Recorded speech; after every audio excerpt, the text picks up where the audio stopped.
जयपुर की 28 वर्षीय बहू रश्मि ने अपनी ही सास को जिंदा जला दिया।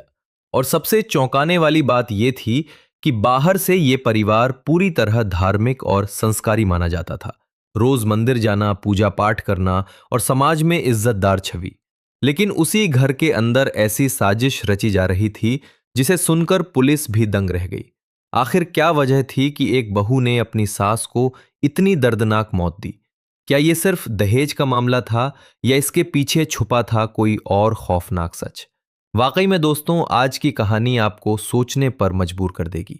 नमस्कार दोस्तों, मैं हूं आपका अपना रहमत भाई और आप देख रहे हैं क्राइम अलर्ट पीके।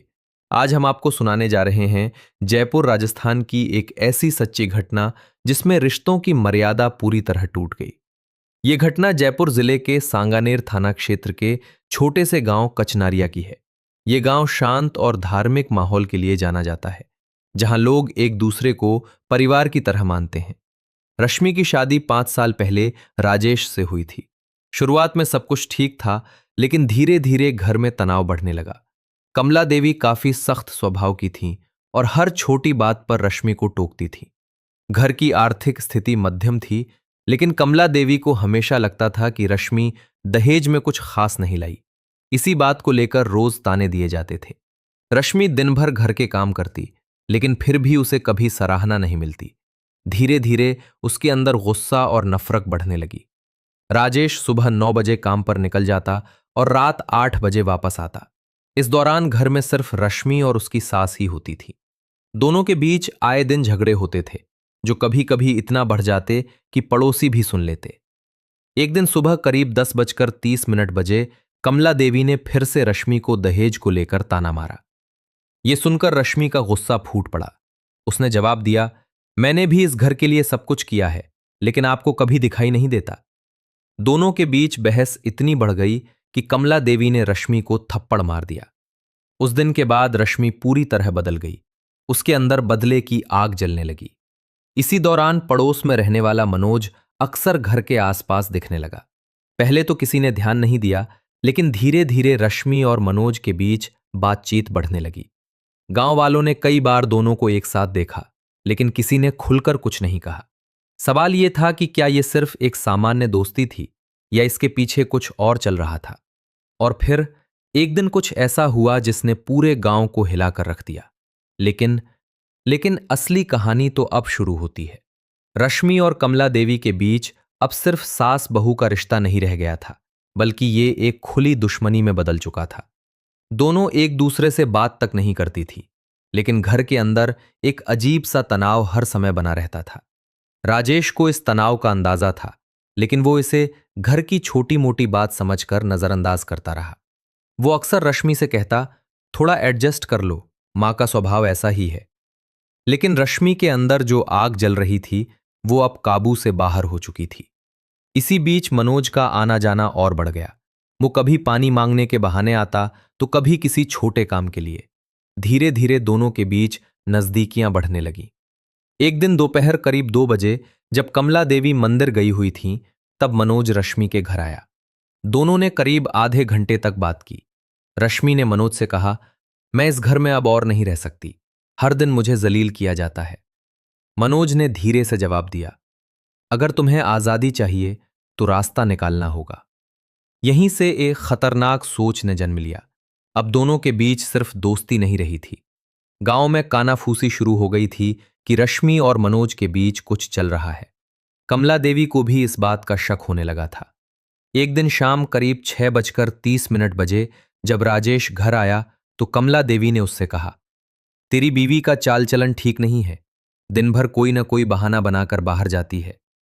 राजेश ने पहले तो बात को टाल दिया, लेकिन उसके मन में भी शक बैठ गया। अगले दिन 14 मार्च 2026 को सुबह 11 बजे कमला देवी ने रश्मि को सीधे सीधे सवाल किया, तू उस मनोज से क्या बात करती है? पूरे गांव में बातें हो रही हैं। रश्मि पहले तो चुप रही, लेकिन कमला देवी को लगा कि शायद बहू अब सुधर गई है। लेकिन असल में रश्मि अपने प्लान को अंजाम देने के लिए सही मौके का इंतजार कर रही थी। 17 मार्च 2026 सुबह 10:45 बजे राजेश रोज की तरह काम पर निकल गया। घर में सिर्फ रश्मि और कमला देवी थीं। करीब 11:30 बजे रश्मि ने मनोज को एक मिस्ड कॉल दी। ये उनका तय किया हुआ सिग्नल था। मनोज तुरंत समझ गया कि अब समय आ चुका है, और फिर जो हुआ उसे सुनकर पुलिस भी दंग रह गई, क्योंकि ये सिर्फ एक हत्या नहीं थी, ये एक ऐसी साजिश थी जिसमें हर कदम सोच समझ कर रखा गया था। आखिर उस दिन घर के अंदर क्या हुआ? कैसे एक बहू ने अपनी ही सास को इतनी दर्दनाक मौत दी? लेकिन असली खौफनाक सच तो अब सामने आएगा। और फिर 17 मार्च 2026 की दोपहर 11:45 बजे उस घर के अंदर जो हुआ उसे सुनकर पुलिस भी दंग रह गई। रश्मि ने किचन में जाकर केरोसिन का डिब्बा निकाला। उस समय कमला देवी अपने कमरे में बैठकर माला जप रही थी। घर के अंदर सब कुछ सामान्य लग रहा था, लेकिन रश्मि के दिमाग में सिर्फ एक ही बात चल रही थी, बदला। करीब 11:50 बजे रश्मि धीरे धीरे कमरे में गई और कमला देवी से बोली, माँ जी, गैस में कुछ दिक्कत है, जरा चलकर देख लीजिए। कमला देवी जैसे ही किचन में पहुंची, तभी पीछे से रश्मि ने दरवाजा बंद कर दिया। कमला देवी कुछ समझ पाती उससे पहले ही रश्मि ने उन पर केरोसिन डाल दिया। कमला देवी घबरा गईं और चिल्लाने लगीं, रश्मि, ये क्या कर रही है? पागल हो गई है क्या? लेकिन रश्मि अब पूरी तरह अपनी नफरत में डूब चुकी थी। उसने माचिस जलाई और अगले ही पल आग की लपटों ने पूरे किचन को घेर लिया। कमला देवी दर्द से चीखने लगीं, लेकिन बाहर कोई नहीं था जो उनकी मदद कर सके। यह पूरी वारदात सिर्फ 2 से 3 मिनट में हो गई। रश्मि ने पहले से ही प्लान कर रखा था कि यह एक गैस सिलेंडर ब्लास्ट जैसा लगे। आग लगने के बाद उसने तुरंत सिलेंडर का रेगुलेटर खोल दिया ताकि गैस फैल जाए और यह हादसा लगे।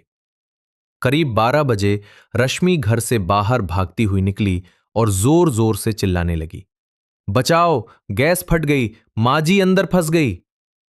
पड़ोसी दौड़कर आए, जिनमें मनोज भी शामिल था। सबने मिलकर आग बुझाने की कोशिश की, लेकिन तब तक बहुत देर हो चुकी थी। कमला देवी का शरीर बुरी तरह जल चुका था। करीब 12:20 बजे गांव वालों ने पुलिस और एम्बुलेंस को सूचना दी। कमला देवी को अस्पताल ले जाया गया, लेकिन डॉक्टरों ने उन्हें मृत घोषित कर दिया।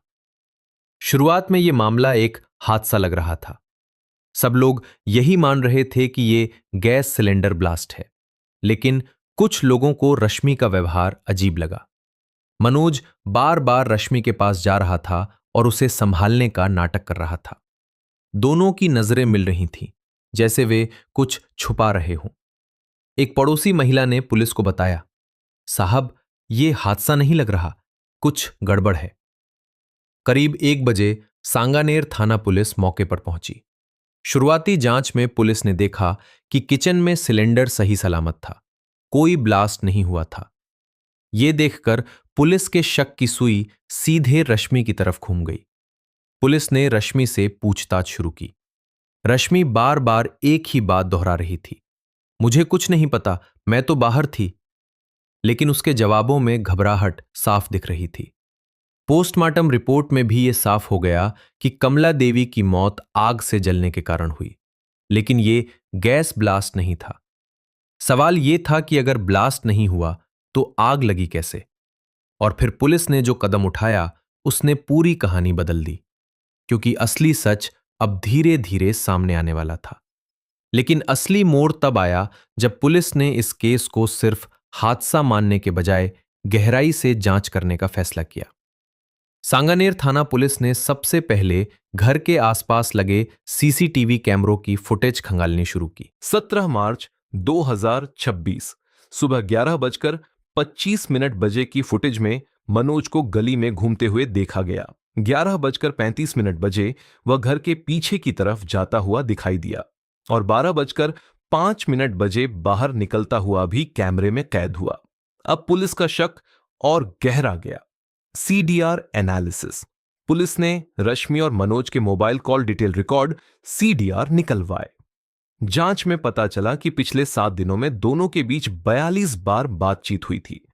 सबसे चौंकाने वाली बात यह थी कि 17 मार्च को 11:30 पर रश्मि ने मनोज को मिस्ड कॉल दिया था। यही वह समय था जब घटना हुई। खुद पुलिस भी हैरान रह गई कि यह कोई साधारण रिश्ता नहीं था। पुलिस ने सबसे पहले मनोज को हिरासत में लिया। शुरुआत में उसने कहा, मैं तो बस मदद के लिए गया था, मुझे कुछ नहीं पता। लेकिन जब पुलिस ने उसे सीसीटीवी फुटेज और कॉल रिकॉर्ड दिखाए तो उसके चेहरे का रंग उड़ गया। करीब 6 घंटे की पूछताछ के बाद मनोज टूट गया। उसने रोते हुए कहा, साहब, गलती हो गई, हमने प्लान बनाया था। मनोज ने कबूल किया कि रश्मि ने ही उसे इस हत्या के लिए उकसाया था। उसने बताया कि दोनों के बीच पिछले 3 महीने से अफेयर चल रहा था। रश्मि अपनी सास से परेशान थी और उसे रास्ते से हटाना चाहती थी। 16 मार्च को दोनों ने मिलकर प्लान बनाया था कि इसे गैस ब्लास्ट जैसा दिखाया जाएगा। इसके बाद पुलिस ने रश्मि को आमने सामने बैठाकर पूछताछ की। शुरुआत में रश्मि सब कुछ नकारती रही, मैंने कुछ नहीं किया, यह सब झूठ बोल रहा है। लेकिन जब पुलिस ने मनोज का बयान और सबूत सामने रखे तो रश्मि टूट गई। वह फूट फूट कर रोने लगी और बोली, मुझसे गलती हो गई, मैं रोज रोज की बेइज्जती से तंग आ गई थी। रश्मि ने कबूल किया कि उसने ही केरोसिन डालकर अपनी सास को जिंदा जलाया। मनोज ने उसे प्लान बनाने में मदद की थी और मौके पर निगरानी रखी थी। पुलिस ने तुरंत दोनों को गिरफ्तार कर लिया। उनके खिलाफ आईपीसी की धारा 302 हत्या और 120 साजिश के तहत केस दर्ज किया गया। गांव में यह खबर आग की तरह फैल गई। लोगों को विश्वास ही नहीं हो रहा था कि एक बहू इतनी निर्दयी हो सकती है। दोस्तों, यह घटना हमें यह सिखाती है कि गुस्सा और नफरत इंसान को अंधा बना देती है। रिश्तों में चाहे कितनी भी परेशानी क्यों ना हो, उसका हल कभी भी अपराध नहीं हो सकता। धर्म और संस्कार सिर्फ दिखावे के लिए नहीं होते, उन्हें जीवन में अपनाना भी जरूरी होता है। कमला देवी के परिवार का रो रो कर बुरा हाल था। राजेश को सबसे बड़ा सदमा लगा क्योंकि उसकी अपनी पत्नी ही उसकी मां की कातिल निकली। वह बार बार यही कह रहा था, मैंने कभी सोचा भी नहीं था कि रश्मि ऐसा कर सकती है। कोर्ट में पेशी के दौरान दोनों आरोपियों को न्यायिक हिरासत में भेज दिया गया। पोस्टमार्टम और फोरेंसिक रिपोर्ट ने भी हत्या की पुष्टि की। अब दोनों को उम्र कैद की सजा हो सकती है। दोस्तों, इस घटना को सुनाने का उद्देश्य सिर्फ आपको जागरूक करना है ताकि आप समझ सकें कि एक गलत फैसला कितनी जिंदगियां बर्बाद कर सकता है। अगर आपके आसपास भी कोई ऐसा मामला हो तो उसे नजरअंदाज न करें। वीडियो को लाइक करें, चैनल को सब्सक्राइब करें और कमेंट में बताएं कि आप इस मामले के बारे में क्या सोचते हैं। जय हिंद, जय भारत,